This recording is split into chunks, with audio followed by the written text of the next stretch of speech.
মানুষকে সেজদা করে না যদি কথা বলে, তাই আল্লাহ যে বললো ওয়াসজুদু আদমকে সেজদা করে, তা আদম তো মানুষই। তো আজকে মার্চ মাসের 17 তারিখ 2026 সাল। এই মুহূর্তে আমি আছি চুয়াডাঙ্গা জেলার আলমডাঙ্গা উপজেলার বেলগাছি ইউনিয়ন কাশীপুর কেদারনগর ব্রিজের সংলগ্ন যে জায়গাটা, আমরা এখানে দাঁড়িয়ে আছি।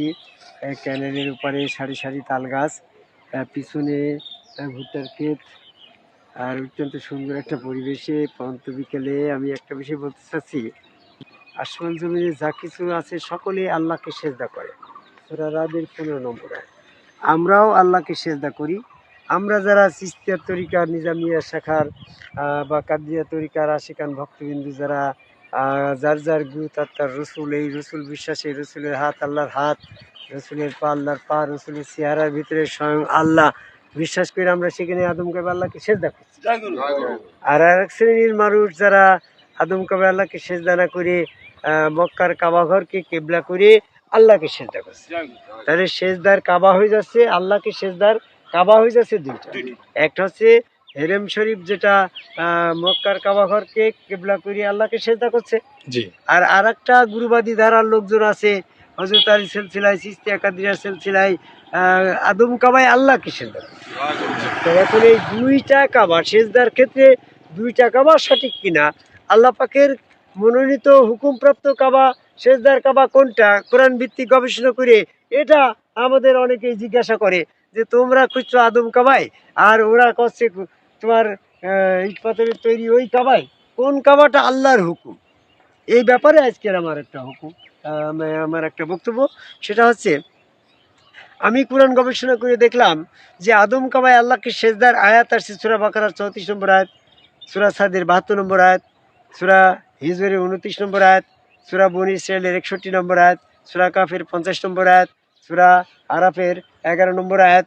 এরকমভাবে তোমার সূরা ইউসুফের 100 নম্বর আয়াতে ইউসুফকে সেজদা করলো ইউসুফের 11 ভাই পিতামাতা। এই সমস্ত আয়াতগুলা দিয়ে আদম কাবায় আল্লাহকে সেজদা ফেরেশতারা করেছে, জিন না করে, ইবলিস না করে কাফের হয়ে গেছে। এবং মানুষের ভিতরেও মানুষ ইউসুফ তার যার যার নবী কাবায় সেজদা করেছে, এটা আমরা আয়াত থেকে জানছি। আদম কাবায় আল্লাহকে সেজদার হুকুম আল্লাহ স্বয়ং দিয়েছে।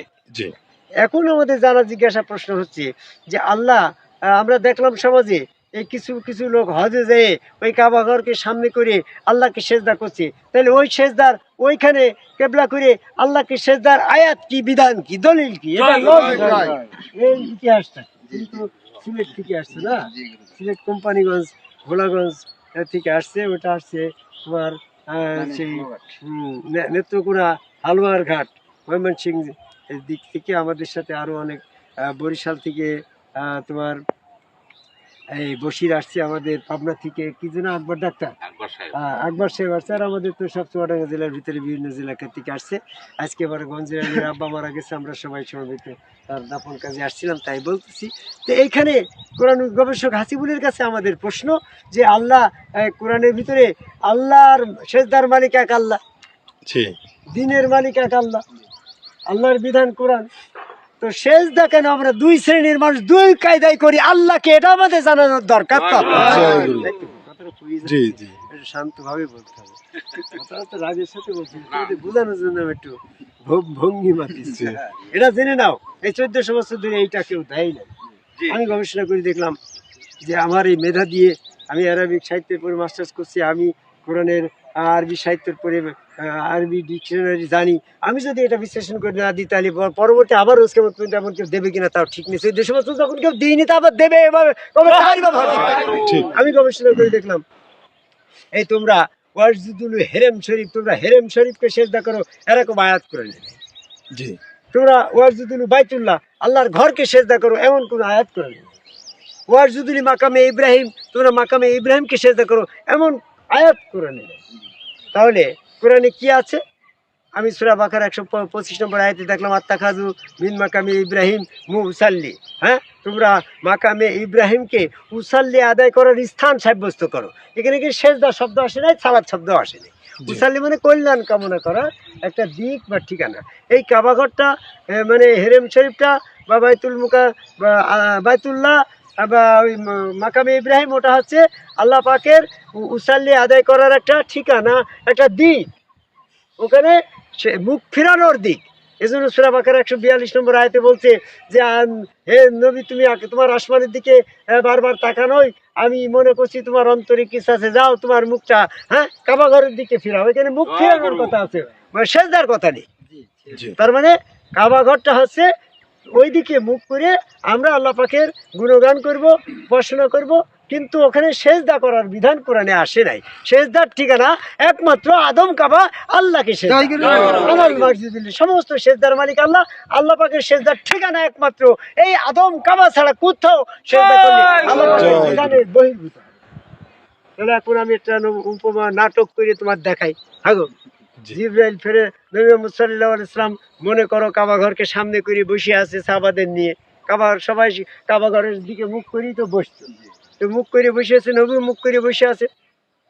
এমন সময় জিবরাইল ফেরেশতা আইসে নবী মুহাম্মদ সাল্লাল্লাহু আলাইহি ওয়াসাল্লামকে সেজদা দিয়ে ওহী দিল। তাহলে সেজদার সময় নবী মুহাম্মদ সাল্লাল্লাহু আলাইহি ওয়াসাল্লামকে যখন জিবরাইল ফেরেশতা সেজদা দিল, তখন তো জিবরাইলের পিছনে পড়ে গেল না কাবাটা? তাহলে কাবা যদি সেজদার ঠিকানা হইতো তো জিবরাইলও কাবা ঘরের দিকে মুখ করে সেজদা দিত। কিন্তু জিবরাইল তো কাবা ঘরকে সেজদা করার জন্য আরো সরজমিন থেকে জমিনে আসে নাই। জিবরাইল ফেরেশতা এসেছে নবী মুহাম্মদ সাল্লাল্লাহু আলাইহি ওয়াসাল্লামের কাছে ওহী দেওয়ার জন্য। ওহী দেওয়ার সময় যদি সে নবী মুহাম্মদ সাল্লাল্লাহু আলাইহি ওয়াসাল্লামকে সেজদা না দিয়ে ওহী দেয়, তাহলে তো ওই বাহন হিসাবে শয়তান এসে প্রবঞ্চিত করতে পারে আল্লাহ সম্পর্কে, জিবরাইল সম্পর্কে। এই জন্য ওইটা যে শয়তান ছিল কিনা এটা নির্ণয় করার জন্য, পরীক্ষা দেওয়ার জন্য জিবরাইল ফেরেশতা মানব রূপ ধারণ করে তখন নবী মুহাম্মদ সাল্লাল্লাহু আলাইহি ওয়াসাল্লামের সম্মুখে সেজদা দিয়েই কিন্তু ওহী দিল। যখন সেজদা দিচ্ছে তখন তো কাবা ঘর পিছনে পড়ে গেল। নবী মুহাম্মদ সাল্লাল্লাহু আলাইহি ওয়াসাল্লামকে সামনে করে নিয়ে সেজদা দিল। নবীর সাহাবারাও নবীর সামনে সেজদা দিয়েছে। সূরা নিসার 102 নম্বর আয়াত। আরে সেজদার বিধানটা নবীর সময় ছিল আদম কাবা। এই জিবরাইল ফেরেশতা আদম কাবায় আল্লাহকে সেজদা করে, মানুষও আদম কাবায় আল্লাহকে সেজদা করে। আমরাও যার যার গুরু তার রসুল কাবায় আল্লাহকে সেজদা করি। এখন মুখ ফিরানো, এদিকে আমার অন্তরে তো কাবা, আমার অন্তরে তো আবার রসুল কাবা, আদম কাবা। তাই আদম কাবায় সেজদার বিধানটা হচ্ছে আল্লাহ পাকের বিধান। আদম কাবায় সেজদা না করে যারা অন্য কোনো জায়গায় অন্য কোনো প্রক্রিয়ায় সেজদা করছে, আল্লাহ পাকের হুকুমের বাইরে সেজদা করলে ওই সেজদা শিরক গণ্য হচ্ছে। সেজদার ব্যাপারে আদম কাবা বাদে অন্য জায়গায়, মসজিদে, মাদ্রাসায়, কাবা ঘরে, মন্দিরে, গির্জায় যেখানে সেজদা করছে, মূর্তিতে, ওইটা চন্দ্র সূর্যকে সামনে দিয়ে সব সেজদা শিরক হচ্ছে। এই জন্য একমাত্র আদম কাবায় আল্লাহকে সেজদার বিধান। সূরা হামিম সেজদার 37 নম্বর আয়াতে বলছে, তোমরা সূর্যকে সেজদা করো না, চন্দ্রকে করো না, সেজদা করো আল্লাহকে। সেখানে কিন্তু মানুষ কথাটা বাদ দিয়ে আছে। মানুষ কথাটা যদি বাদ দেয়, মানে মানুষকে সেজদা করো না যদি কথা বলে, তাই আল্লাহ যে বললো ওয়াসজুদু আদমকে সেজদা করে, তো আদম তো মানুষই তো। তাহলে সেজদা পরস্পর আল্লাহ পাকের আয়াত বিধান দুই রকমের হয়ে যায় না? এই জন্য আল্লাহ তো দুই রকমের কথা বলে না। এই জন্য আমি কোরআন গবেষণা করে দেখেছি, তোমরা যেখানেই আমল তামল করে সেজদা করছো, সব সেজদা শিরক হচ্ছে। সে আল্লাহ পাকই আছে একমাত্র সেজদার মালিক। সেজদা তোমরা দুইটা করছো। সেজদার আল্লাহর হুকুম বিধান পছন্দের সেজদা হচ্ছে আল্লাহ পাক কবুল করবে, সেজদা হচ্ছে আদম কাবায় আল্লাহকে সেজদা। আমরা যেভাবে করি, আল্লাহ যদি নিজে কবুল করে আমার সেজদা, তাহলে আমার এই আদম কাবায় সেজদা করতে এত দ্বিধা কিসের? হাগো, লোকের কথা আমরা কি ধর্ম করবো নাকি? আল্লাহ বলছে সূরা আনামের 112 নম্বর আয়াতে, 116 নম্বর আয়াতে, যদি তুমি অধিকাংশ লোকের কথা মতো চলো, তাই তুমি আল্লাহর পথ থেকে বিচ্যুত ঘটবে। তোমার আল্লাহর পথে থাকতে হলে আদম কাবায় সেজদা করতে হবে, বসে থাকতে হবে, জয় গুরু বলতে হবে, তোমার বাদ্যযন্ত্র বাজাতে হবে, জন্মান্তরবাদে বিশ্বাস করি, যার যার গুরু তার রসুল আল্লাহ বিশ্বাসের সেজদা ভক্তি কোরআনের পথ, এই আল্লাহ পাকের বিধানের পথ, এই পথে টিকে থাকো। অধিকাংশ লোকের কথা মতো যদি তুমি আদম সেজদা থেকে মুখ ফিরিয়ে নাও, তাহলে তুমি আল্লাহর পথ, আদম সেজদার পথ, কোরআনের পথ থেকে বিচ্যুত হয়ে কাফেরের দলভুক্ত হয়ে যাবা। আল্লাহ বলতে সাবধান, তুমি সেজদার ব্যাপারে ইবলিসের অনুসরণ করো না। ওয়াসজুদু ওয়াক্তারিবু, সূরা আলাকের 19 নম্বর আয়াত। জয় গুরু।